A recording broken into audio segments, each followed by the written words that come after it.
la unidad 3 vamos a ver el comercio internacional y la balanza de pagos. Todo lo que atañe a la justificación desde el punto de vista de la teoría económica de por qué llevamos adelante acciones de comercio internacional y vamos a ver también dónde anotamos, dónde registramos, dónde contabilizamos todo el movimiento generado por el comercio internacional, que es en la balanza de pagos. Ya saben ustedes, han estudiado que hay diversas teorías, que hay diversas ideas dando vuelta detrás de lo que es esa actividad que se denomina comercio internacional. Tiene una historia muy rica el comercio internacional, podemos remontarnos 40 siglos para atrás. En la historia de la humanidad ya vamos a tener a encontrar documentación histórica que prueba que el comercio internacional tuvo mucho que ver con el devenir histórico de los pueblos, con su ascenso, con su ocaso también, con las guerras. Han habido rutas muy importantes. Si pensando rápido, hemos tenido la ruta de la seda, la ruta de las especies, la ruta del incienso y varias más. En términos históricos, la parte del mundo que más trazos nos ha dejado, Europa, ha tenido ha tenido que ver mucho en el comercio con lugares como lo que hoy, en ciudades que están ubicadas en lo que hoy es Turquía, en lo que es el Medio Oriente, el Lejano Oriente. Y después, a partir del siglo XV en adelante, empieza a tallar lo que se conoce como América, que hasta ese momento estaba, no se conocía, digamos, con la otra parte del mundo. En todas estas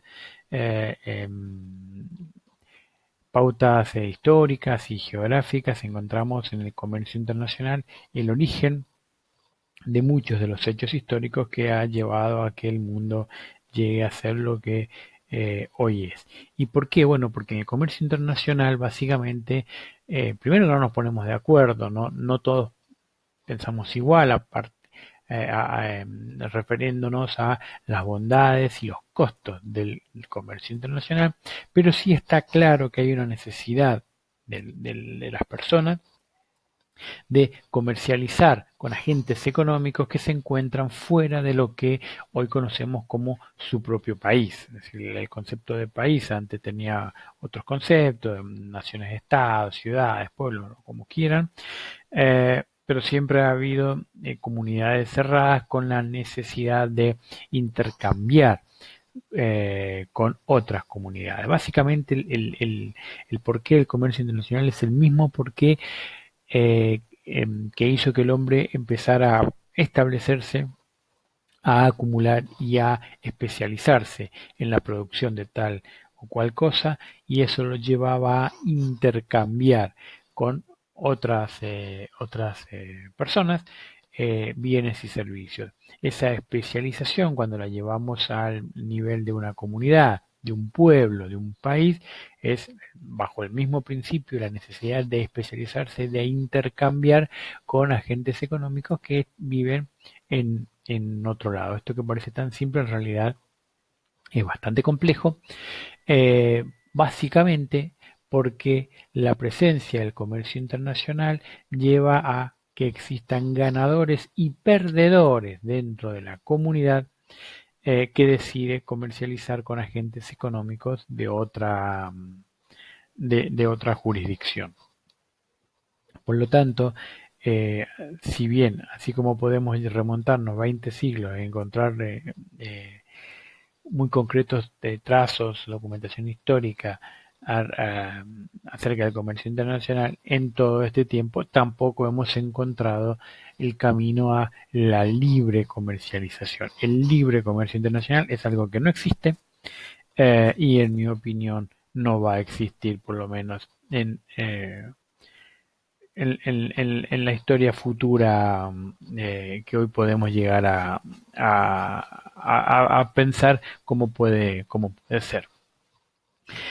Ahora bien, desde el punto de vista de la teoría económica, Si ustedes recuerdan la ecuación macroeconómica fundamental, donde la renta nacional es igual al gasto agregado en consumo por parte de las familias, a inversiones por parte de las empresas, el gasto público por parte de los estados y las exportaciones netas. En el equilibrio de la oferta agregada, que es la renta nacional, lo que produce un país, la sumatoria de los bienes y servicios que un país produce, por su valor, es igual a la demanda agregada.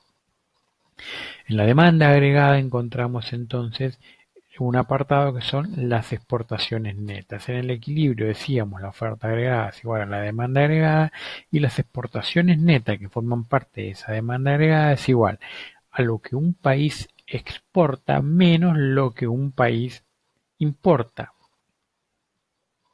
Bien, es decir, que acá lo que tenemos es agentes económicos de nuestro país produciendo para agentes económicos de otro país y agentes económicos de nuestro país demandando bienes y servicios producidos por agentes económicos de otros países. Eso es básicamente el comercio internacional expresado en variables macroeconómicas, las exportaciones y las importaciones. Y cuando hablamos de comercio internacional podemos hablar tanto de comercio internacional de factores productivos como de comercio internacional de bienes y servicios finales. Bien, es decir, nosotros podemos importar o exportar factores productivos o bienes y servicios que pueden ser finales o también pueden ser intermedios, es decir, insumos en la producción de otro tipo de bienes. Las economías modernas con las especializaciones, pero la especialización a partir de la globalización y de la multinacionalización de las empresas, hoy es muy difícil no rastrear, pero sí determinar o poder decir filosóficamente hablando cuál es el origen, cuál es la nacionalidad de algún producto.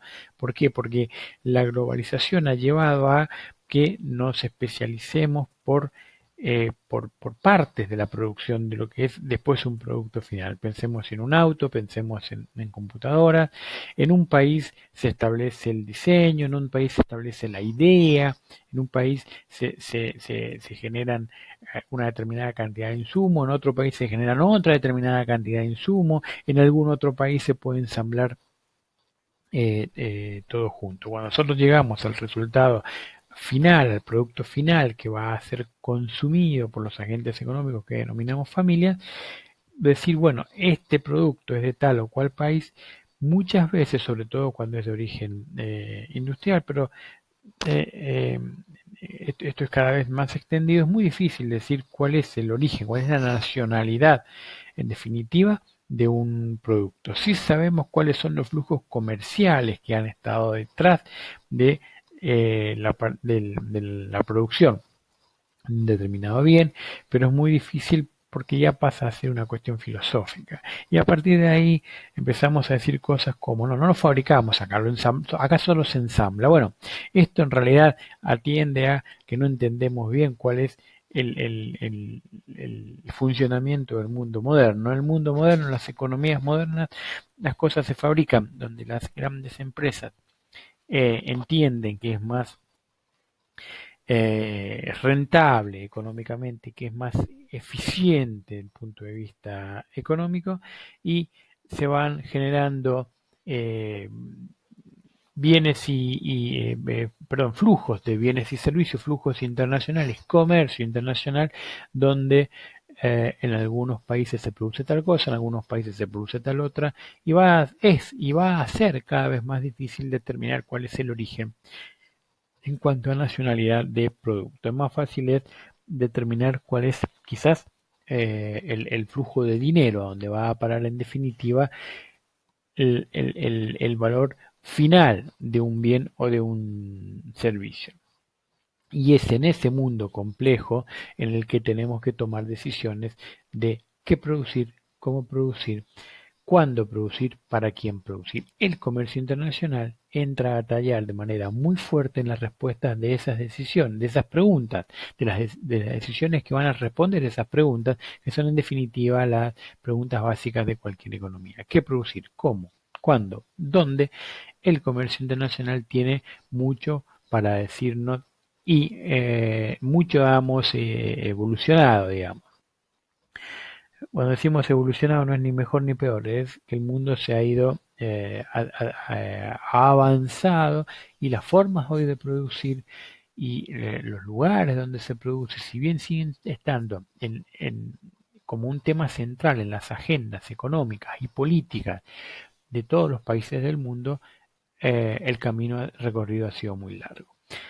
Las justificaciones históricas del comercio internacional, desde el punto de vista de la teoría económica, vienen desde el nacimiento de la economía como ciencia, estamos hablando ya del siglo XVII, el siglo XVIII, cuando empezamos a hablar de los principios de la ventaja comparativa y de la ventaja absoluta. ¿A qué nos referimos cuando hablamos de principios de ventaja comparativa y ventaja absoluta? Básicamente de lo que hablamos es de cuánto más eficiente es un país en la producción de un determinado bien respecto a otros países. ¿Qué es la ventaja absoluta? Supongamos un modelo en que tenemos dos países, A y B, y solamente dos bienes, uno y dos. Un país, vamos a tener comercio internacional basados en la teoría de la ventaja absoluta cuando un país resulta que es más eficiente que el otro país en la producción de un bien. A es más eficiente que B en la producción del bien número uno. Pero B es más eficiente que A en la producción del bien número 2. Acá tenemos entonces la presencia de ventaja absoluta. Un país es más eficiente que uno, otro país es más eficiente que otro en distintos bienes. Entonces la teoría económica dice bien, perfecto. Acá lo que conviene es que el país A se especialice en la producción del bien 1, el país B se especialice en la producción del bien 2 y comercien entre sí, intercambien entre sí, y al especializarse lo que vamos a hacer es lograr lo que comúnmente se conoce como agrandar la torta, es decir, al especializarse cada país en aquel bien, la producción de aquel bien en el cual tiene una ventaja absoluta, vamos a lograr que la cantidad final de bienes y servicios producidos por, por un país más la cantidad final de bienes y servicios producidos por el otro país al haberse especializado e intercambiados entre ellos, la suma de las cantidades finales producidas va a ser mayor que la cantidad final producida previo al comercio internacional y previo a la especialización, sumando siempre a los dos países. Ese es la gran fundamentación económica de el comercio internacional. Bien, un país entonces tiene una ventaja absoluta sobre otro en la producción de un determinado bien cuando es capaz de producir la misma cantidad de unidades del bien con menos factores productivos o, dicho al revés, con la misma cantidad de factores productivos es capaz de producir mayor cantidad de bienes finales. ¿Está bien? Es decir, con los mismos factores produce más bienes o produce los mismos bienes con menos factores. Cuando un país es capaz de hacer eso respecto a otro, tiene entonces una ventaja absoluta. Pero también podemos tener el caso de las ventajas comparativas. ¿Qué sería esto? Supongamos un país que es más eficiente que el otro en todo. En todos los bienes es capaz de producirlo más eficientemente un país que el otro. Es decir, si hay dos bienes, el país A hace en términos con mayor eficiencia económica respecto al país B, tanto los bienes número uno como los bienes número 2. La pregunta es, entonces, en este caso, ¿conviene el comercio internacional? Y lo que nos dice la teoría, la ventaja comparativa es que sí. ¿Por qué? Porque si bien un país es más eficiente que el otro en la producción de ambos bienes, ese país, el más eficiente, es relativamente más eficiente en la producción que uno que en la producción de otro de estos bienes. Es decir, si bien uno es mejor, A es mejor que B produciendo ambos bienes, dentro de A, el propio A es más eficiente produciendo uno que produciendo el bien número 2.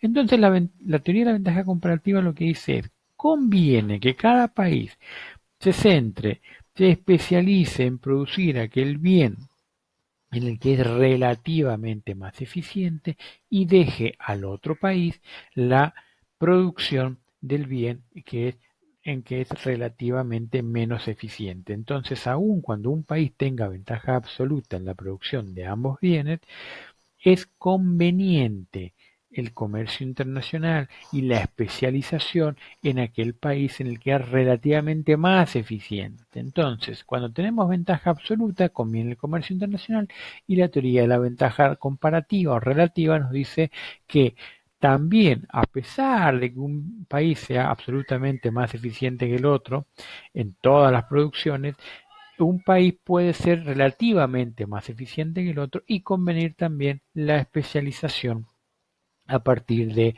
la ventaja comparativa.